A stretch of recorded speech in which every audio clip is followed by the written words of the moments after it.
টাঙ্গাইলের সখীপুরে ঘটেছে এক চাঞ্চল্যকর চুরির ঘটনা।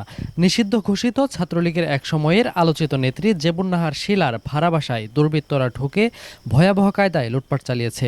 হাত পা বেঁধে রেখে ফেলে গেছে তার বৃদ্ধ মাকে। দরজাটা খোলার সাথে সাথে আমার মুখ চাইবে গলা চাইবে ধরছি, দইরে আমার ঘরে ঢুকাইয়ে আমার ফালাইয়ে আমার হাত পাও বাঁধে মুখ বাঁধে তারপরে আমার এক মহিলা ঢুকে আবার আমার বুকের উপরে উঠে আমার কামড়াইয়ে কুমড়াইয়ে কিচ্ছু হয় নাই, আমার সেইখান থেকে বাঁধে সেন্দে আবার আমার আরো কমে নিছে। বেলা তখন 12টা, সবাই যার যার কাজে ব্যস্ত।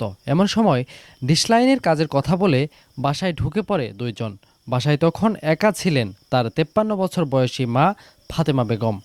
এই দিক দিয়ে একটা শব্দ গেছে, আমি তখন কিচেন দিনে শোনা গেছে, তখন বলছি যে খালাম্মা আপনার কি হয়েছে। এটা বলার সাথে সাথে আমি দৌড়ে আসছি যে খালাম্মার কি হয়েছে, যেভাবে গভীরভাবে ডাক দিয়েছে তো খালাম্মার কোনো কিছু হয়েছে। পরে আসছি, গামছা দেয় এই দিক দিয়ে পেঁচাইয়া দিছে, মুখেও গামছা দেওয়া থিছে, আবার হাত দুইটা পিছিয়ে এদিকে করে বান্ধা থিছে। ভেতরে ঢুকেই তারা বৃদ্ধাকে মোটা ট্যাপ দিয়ে হাত পা ও মুখ বেঁধে ফেলে।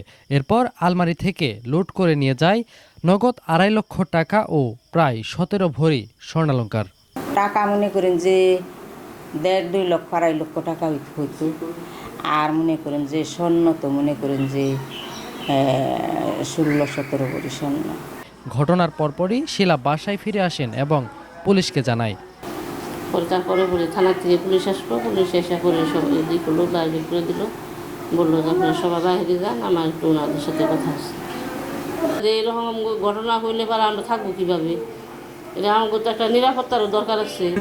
না, এইরকম হইলে তো আমরা কোনো নিরাপত্তাই নাই আমাদের। আমরা এই ওয়াইফাই চেক দিব, এইটা এই কারণে এইটা বইলা ঘরে ঢুকে রাজানি করে 2জন মানুষের সব কিছু নেওয়া জায়গা, আমরা কিভাবে এলাকায় থাকবো, কীভাবে দেশে থাকবো, এটা তো কোনো নিরাপত্তাই নাই। কে এটা রাইতে বিরাইতে হয়, একটা মানুষ বাসায় না থাকলেও হয়, তেলে হেডার একটা আছে।